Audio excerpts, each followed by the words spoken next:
참 예수님, 잘 지내셨나요? 자주 뵙는 것 같지 않아요? 그래요. 큰 미사가 계속해서 이어지네요. 여하튼 오늘은 2025년도가 거의 끝나가는 마지막 주일을 우리가 보내고 있습니다. 또 요 기간을 성탄 8부 축제라고도 이야기를 해요. 그래서 평일 미사에도 대형방송을 하면서 주님의 탄생을 기뻐하고 있습니다. 그 중에 돌아오는 주일을 우리들은 성가정 축일로 보내고 있습니다. 예수, 마리아, 요셉의 성가정 축일. 우리는 이 성가정을 본받아서 우리가 이루고 있는 우리의 가정들도 성가정이 될 수 있도록 함께 기도하자라고 이야기를 합니다. 그런데 그 성가정이라고 하는 것이 어떤 의미일까? 혹시나 여러분들이 성가정이라고 하는 것을 오해하고 계시지는 않나라는 생각이 들 때가 있습니다. 성자는 거룩하다고 하는 뜻이죠. 거룩한 가정.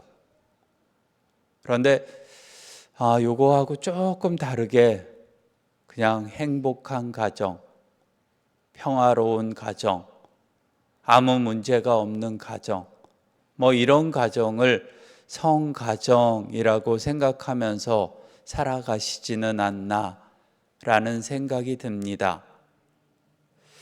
성가정은 사실 들여다보면 우리가 오늘 이야기하고 있는 예수님의 집안을 생각해 보면은 평화로웠을까? 행복했을까? 아무 문제가 없는 가정일까? 그런 생각이 들어요. 예수님의 가정을 한번 들여다봅시다. 예수님이 태어날 때부터 문제였죠, 사실. 성모님이 아기 예수님을 가지는데 아직 약혼까지밖에 하지 않은 결혼도 하지 않은 처녀가 아기를 가집니다. 어린 나이에. 성령으로 잉태됐대요. 이해하지도 못했을 거예요. 그냥 주님의 말씀이니까 받아들였을 뿐입니다. 이상하죠? 성 요셉도 마찬가지였을 것 같아요.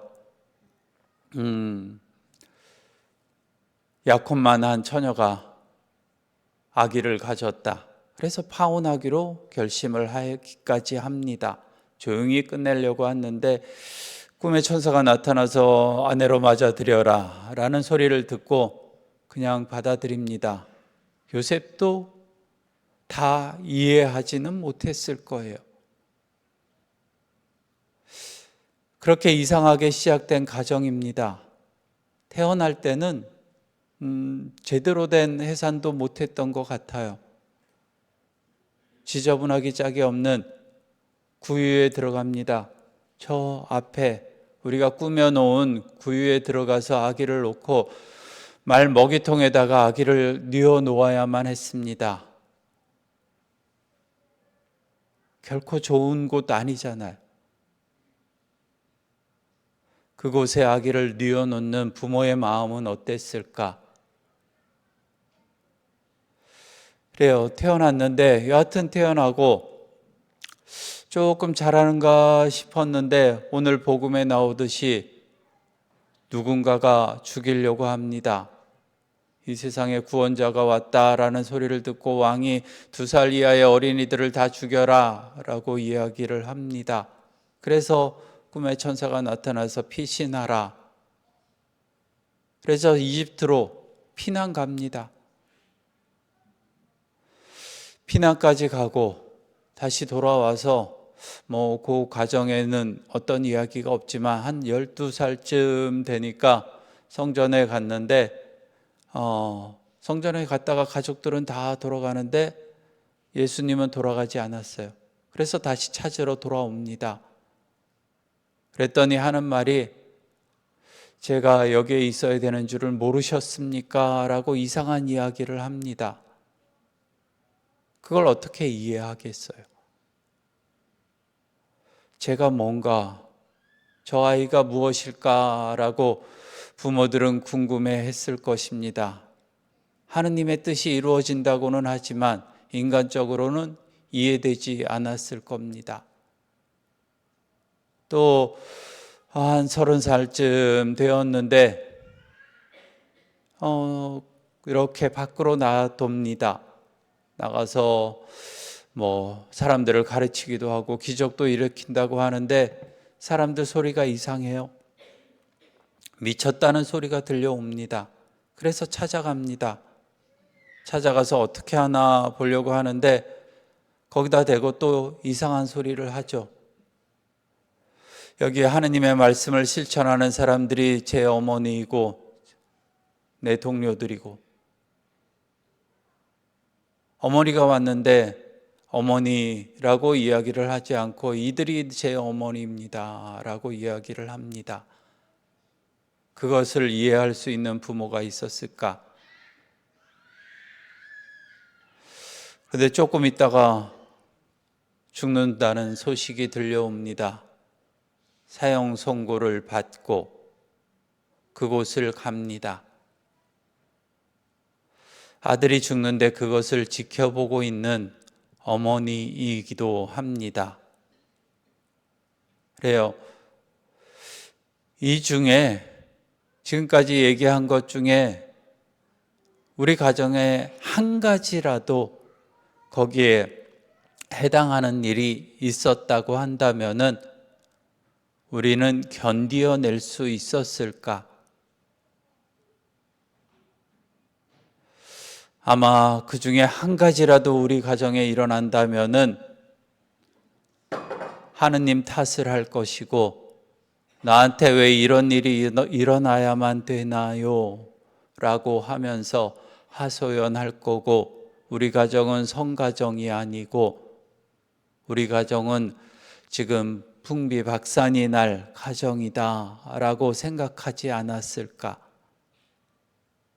그런데 그 많은 것들을 겪으면서도 그 가정을 우리들은 성가정이라고 이야기를 합니다. 왜 성가정이라고 이야기를 할까?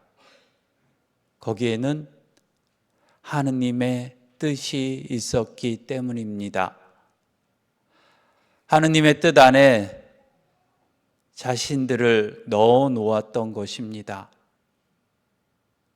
내 뜻 안에 하느님의 뜻을 두는 것이 아니라 하느님의 뜻 안에 나를 가두어 놓았기 때문입니다.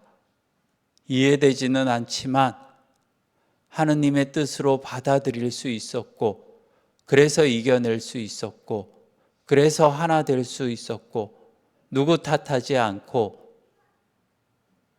그렇게 하느님을 믿으면서 살아간 가정이 바로 성가정입니다. 여러분의 가정은 어떠할까?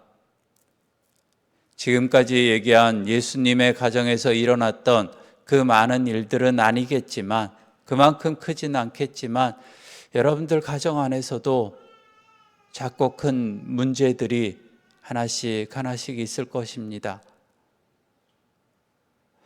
문제 없는 가정 한 번도 본 적이 없는 것 같아요. 다들 있죠. 사람이 문제일 수도 있고, 환경이 문제일 수도 있고, 다른 것이 문제일 수도 있고. 그런데 그 문제들을 우리가 어떻게 이겨내느냐라는 것이 문제죠. 인생을 살아가면서 고통, 아픈 것들, 문제 없는 것들, 문제 있는 것들, 아마 그런 것 없이 살아갈 수는 없을 거예요. 살아가다 보면 아프기도 하고, 또 아프다 보면 나중에 나이 들어서 또 죽기도 하는 것과 인생이기 때문에 우리들에게는 언제나 문제가 있기 마련입니다. 당연히 오는 문제일 수도 있습니다. 그 문제들을 어떤 생각으로 이겨내느냐라는 것이 우리들에게 문제죠. 그것을 주님의 뜻으로 받아들이고 그것을 이겨낼 수 있는 힘을 청하면서 살아가느냐, 아니면은 흔히 하듯이 하느님 탓하고 남 탓하고 왜 나한테 이런 일이 일어납니까? 라고 하소연하면서 살아가면서 고통은 더 커가면서 키워가면서 살아가는 우리들은 아닌가라는 생각이 듭니다. 성가정이라고 하는 것은 문제없는 가정을 이야기하는 것이 아니라 하느님 안에서 살아갈 수 있다는 것, 하느님 안에서 그 하느님의 뜻을 읽어내고 그것으로 이해하면서 살아가는 것, 그 가정이 성가정일 것입니다. 앞서서 조금 빼놓기는 했지만은 평화로운 가정, 행복한 가정, 물론 그것이 우리들의 가정의 목적일 수 있습니다. 당연히 그래야 되기도 하고요. 평화로운 가정, 행복한 가정, 물론 문제는 생기지만 그럼에도 불구하고 잘 이겨내는 가정, 그것이 우리들에게 필요한 일이기도 하죠. 그런 것을 이겨내기 위해서는, 이루어내기 위해서는 아마 우리들에게 그렇게 많은 것이 필요하지 않은 것 같아요. 문제 있는 가정들, 얼굴 인상 한번 덧찌푸려서 가정을 얼음으로 만들어버리고 있지는 않나요? 내 작은 말 한마디로 분위기 싸해지게 만들어 본 적은 없으신가요? 우리들에게 필요한 말, 아마 조금은 따뜻한 말, 따뜻한 표정, 따뜻한 몸짓 하나가 가정을 조금 더 평화롭고 행복하게 만들 것입니다. 그것이 성가정을 만들어주는 밑거름이 될 것입니다. 가끔가다 제가 무죄칠시라고 하는 것을 이야기합니다. 가진 게 없어도 우리들한테는 베풀 수 있는 것들이 있다. 7가지나 있는데 그 중에 몇 가지가 그런 거예요. 따뜻한 말 한마디 하는 거, 또 따뜻한 표정으로 보여주는 거, 웃어주는 거, 손으로 도와주는 거, 가슴으로 동감해 주는 거, 이런 것들을 통해서 우리들은 성가정을 이루어낼 수 있을 것입니다. 그래요. 문제는 있지만 그것을 하느님의 뜻 안에서 이겨내고, 그리고 그 안에서 조금 더 행복하고 조금 더 평화로운 그러한 성가정이 되시기를 이 미사를 통해서 여러분 가정을 위해서 기도합니다. 잠시 묵상합시다.